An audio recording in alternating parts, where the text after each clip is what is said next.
that you've done your basic exercises and understand the split system and the different exercises to develop your body parts, you're now ready for power exercises. Because it's the power exercises that builds the ultimate of mass and power into your body. Without a doubt, bodybuilders produce some of the most striking physiques on the planet. They create a shape and proportion that is, at least by the aesthetics of physique competition, the most beautiful in human history. When they are in contest shape, nobody else on earth displays such definition, muscle separation, or vascularity. A top-level bodybuilder in contest condition looks like nothing less than a living anatomy chart.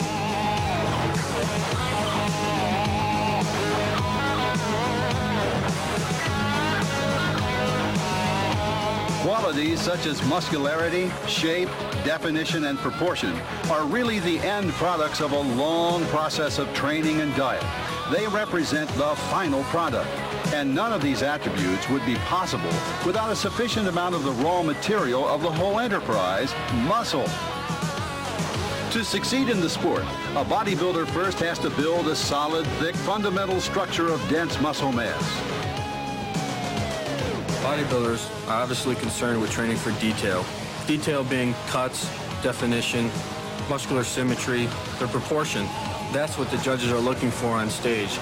But before you can train for detail, you got to train for size to get big, massive muscles. Of course, the necessity to build a foundation of muscle doesn't just apply to would-be bodybuilding champions. Anyone wanting to build, shape, and develop his or her body with weight training for health, for athletics, or just trying to look and feel better is faced with the same challenge, building muscle mass. Most types of weight training, pioneered and developed by bodybuilders over the past several decades, do build muscle. But building the maximum amount of mass and strength possible requires a very specific approach to progressive resistance training and the application of certain Weider training principles more than others. There is a specific type of training just for this. While there are Weider principles for quality and definition work, there are also Weider principles for getting big, massive muscles. In this tape, we will describe the most effective and efficient ways of training for mass and strength, and examine which Weider principles are most helpful in achieving these goals. We will answer such questions as, what exercises are best for mass training? How much weight do you need to build maximum size? What kind of reps and sets program should you follow? How often should you train? How quickly? How much rest and recuperation do you need? What special training principles should you employ? And what kind of diet is best for getting big and strong? Of course, the overall volume of a muscle is affected by a number of factors. Mitochondrial mass, for example, the energy factories within a muscle cell, glycogenation, the amount of carbohydrates stored in the cell, and blood supply. But the most important structure that contributes to muscle size and strength, particularly as far as bodybuilders are concerned, is muscle fiber. You produce the most massive and strongest muscle possible by hypertrophying the muscle fiber, that is, making it bigger and stronger. You accomplish this by following the proper program of progressive resistance weight training and using the appropriate training principles to build maximum mass. And the most basic of these is training with heavy weight. You have to have some muscle to work with before you start finishing it off. If you don't have the mass, there's nothing to finish. Then you're wasting time doing a lot of finishing movements when you don't have the muscle to finish off. I still think I would be influenced to work reasonably heavy. You can go for the burn all you want and you will not get results. I agree with you that the heavier weights is where it's at as far as putting on the mass. You really have to train for mass by training with heavy weights to interject and stimulate the muscles into responding. They need to develop the muscle mass in order to get it, to have enough mass to file down later on for competition. And the only way to get that mass is to use heavy power training. If you would normally come in every week and do 305 on the bench, once a month you should come in and go up to at least 405. And the same thing go for the back and the shoulders, as well as the legs and every other body part. When I'm training for mass during the week, I like to take the first portion of the week and train heavy movements early in the week, and then by the time I get to the ending of the week, those movements lighten up because your energy level dips. So therefore, trying to get the most out of my training is in the mass building process is in the first portion of the week, the first 3 days. So delts, 1 week, you go heavy. Same thing applies for the back, same thing applies for the chest, and the same thing applies for the thighs. So once a week is more than enough. The weight must be heavy enough to stimulate the muscle, but not too heavy that it hurts your muscle. Only do what your mind and your body can handle. Don't do more. Bodybuilders need to train with heavy weights. Women bodybuilders as well as men. A muscle fiber is a muscle fiber. And if women bodybuilders, or women training for health, fitness, and shape for that matter, don't train with substantial amounts of weight, they simply won't see the kinds of results they're working so hard for. Power training is especially important for women bodybuilders because they come to the gym, they're not used to handling heavy weights, they've been told all their lives, don't touch that, it's too heavy, you can't train, you're going to get muscle bound. Well, their bodies work just the same as a man's body. It responds to the same type of training as a man's body. They need to develop the muscle mass in order to get it, to have enough mass to file down later on for competition. And the only way to get that mass is to use heavy power training. I found that it was quite easy to put the size on as long as I stayed fairly heavy and lower reps. And until they reach the potential that they want to be at, or should I say get to the size that they want to be at, then they can lighten up their reps and their weights and stick to higher reps. What a lot of women don't realize is that to get results, sometimes somewhere in their training career, they must train for mass. And in order to do that, they have to really bite the bullet and train heavy to stimulate the muscle into growth. I know that a lot of women listening to me are probably going to say, oh my gosh, I don't want to look like a weightlifter or a, East German swimmer or whatever image they have about over-muscled women. What they don't realize is when you talk about toning, when you talk about firm and tight bodies, you're talking about nothing more than muscle mass. And I think every woman alive wants a tight, firm body. A woman in bodybuilding definitely needs a certain amount of muscle. She needs to define it. Without the muscle, she has nothing to define. You can go for the burn all you want and you will not get results. You will get burn and lactic acid buildup, and I've known lots of women who have burned their way through aerobics videos and they get nothing but burnt out muscles. That does nothing for shape.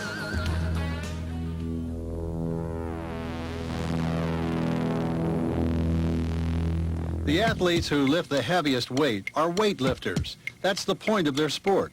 Bodybuilders are not weightlifters, but when it comes to building mass and strength, these two types of athletes have a lot in common. I'm a competitive powerlifter. I'm only concerned with how much weight I can lift. I don't have to worry on how I'm going to look on stage. But the Weider principles that I use in my power training can also be used by bodybuilders who are trying to get as big and massive as possible. How heavy do you need to train? Bodybuilding is not weightlifting, so how much weight you use is less important than how you feel working with a given weight and how training with it affects your body. In general, you choose a weight in bodybuilding that allows you to do a specific kind of set. For mass training, this is generally a weight that allows you to do 6 to 8 reps in each set. If you can do too many more reps than this, the weight is too light to allow you to build maximum mass and strength. If you fail before you reach the 6th rep, the weight you're using is too heavy.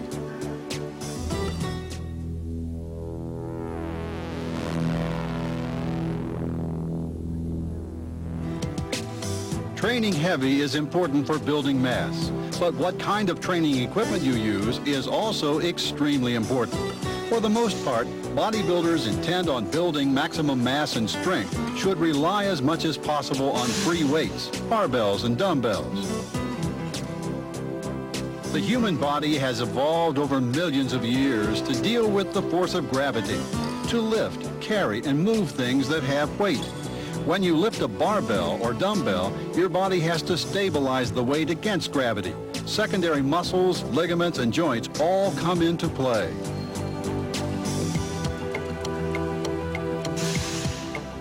The electrical activity in the entire nervous system that results when you do this is a clear sign of how much attention the body pays to something that has weight, as opposed to something that simply offers resistance, such as a machine in which you push back and forth along a track or rotate a cam.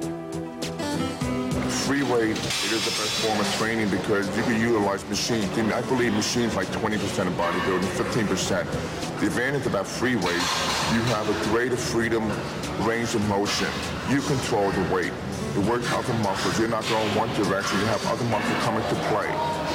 And the fact is that enables you to stretch more, work out more, and to keep the tension. When you use the machines, you go one direction, and the machine actually helps do the exercise for you, with you. But free weight is 100% of yourself. I was brought up in the old school of bodybuilding where the free weights are the way you gain size. I myself enjoy being big. I like being muscular, and I don't think I could ever achieve it through using machines. You know, you've seen Arnold back in the days when he started, all free weights, and those guys they were big, muscular men. I think that if you want to build mass, you use the barbells. I'm the old timer, believing in barbells and dumbbell presses to build the mass. I don't think you can build muscle size through machines. This is only my opinion. Other people disagree. I would use, say, the machine presses if I want to do something like a superset, even get a little bit more creative, doing a superset of, say, side laterals, cables supersetted with, say, a machine press. And I can get more isolation in that delt, but it's more of like a shaping exercise and more of a finishing exercise that would do right before, getting ready for a contest. But I do think that you can get a much nicer, toner-looking physique through machines.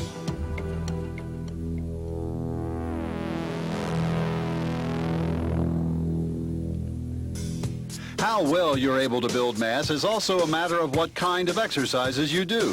For the most part, the best mass-building movements are two-joint exercises. That is, ones that involve the movement of two joints, such as presses, rows, leg presses,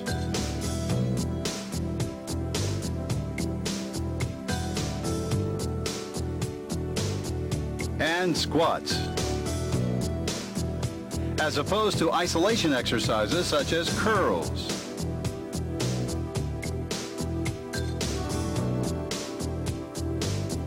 extensions,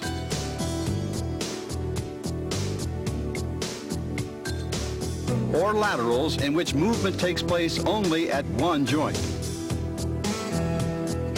Two-joint exercises involve more different muscles, which is ideal for mass training. They also give you a mechanical leverage advantage, which means you can handle more weight and give your muscles that much harder a workout. Daily training for mass will only center around the movements that I use, which will be basically power movements. Any two-handed or two-footed movements that are designed to give me the most power in any type of exercise that I choose. You want to use exercises that's going to be most effective for you. You want to use basic movements such as power clean movements. You want to use all your push-pull basic movements, presses, overhead, squatting to build overall body mass.